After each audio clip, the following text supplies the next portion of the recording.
Shabbat Shalom, and welcome to Thought for Shabbat. These last 3 weeks, I've had the opportunity to share some thoughts and feelings about what's been happening in Israel, and I will continue to do so as the situation is fluid, and the situation is our situation.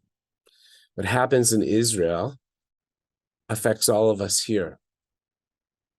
And one of the effects of what's happening in Israel is to see how people are responding. When I say people, I really mean the non-Jewish community. I've seen on social media and in many other places the postings such as, "Your Jewish friends are not okay." And the silence of people really is so hurtful to the soul of the Jew.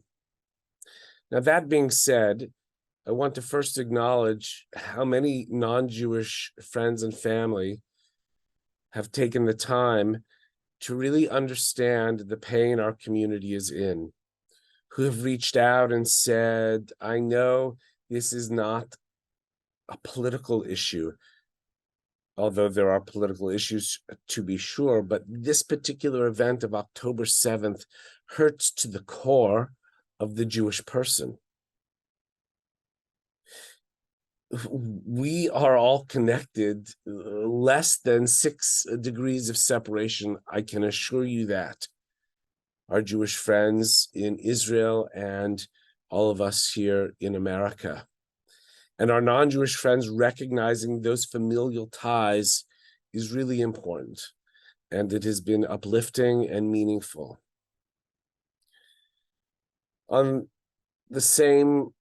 the other side of the coin, of course, is the idea of those who don't understand that connection. And I suppose on some level, it's very hard to understand why a Jew would be connected to a foreign land, even if it's a Jewish foreign land.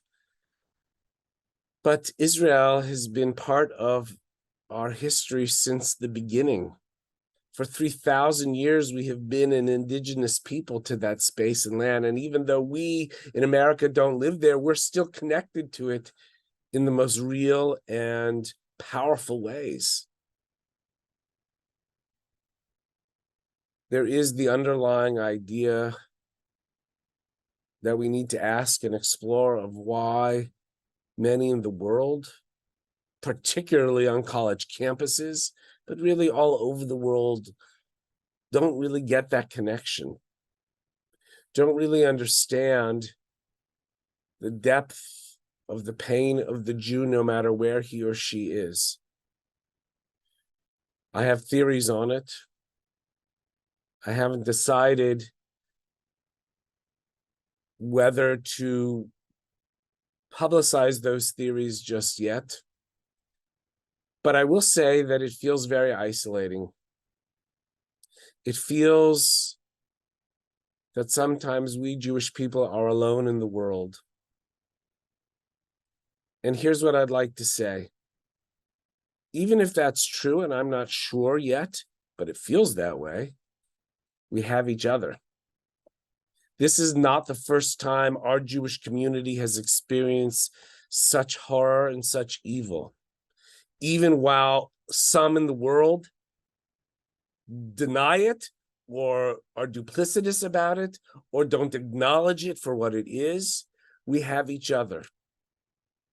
And I'm here to tell you, we will survive and we will thrive. We will lift one another up. We will hold one another up in the depths of our pain. Even if there's no one else to do it, we will do it for each other.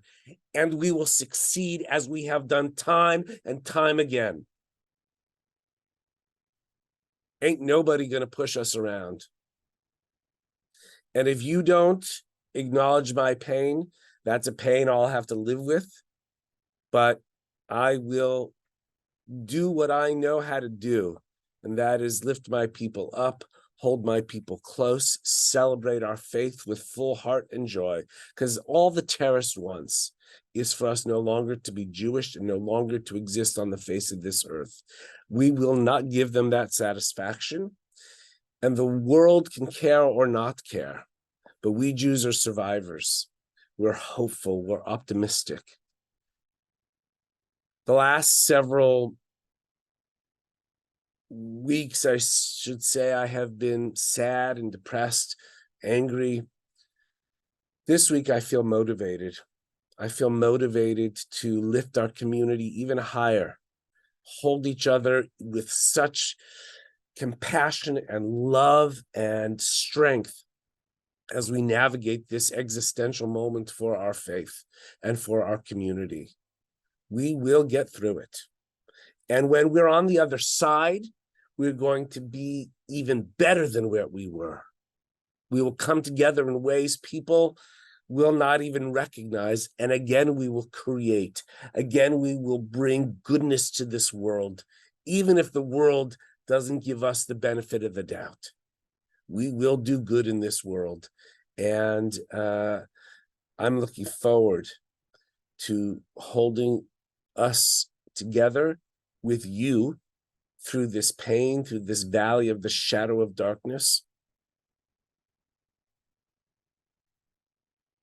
And together we will be able to say Shabbat Shalom without a heavy heart, but with minds that are focused on doing that which is good, that which is right in this world.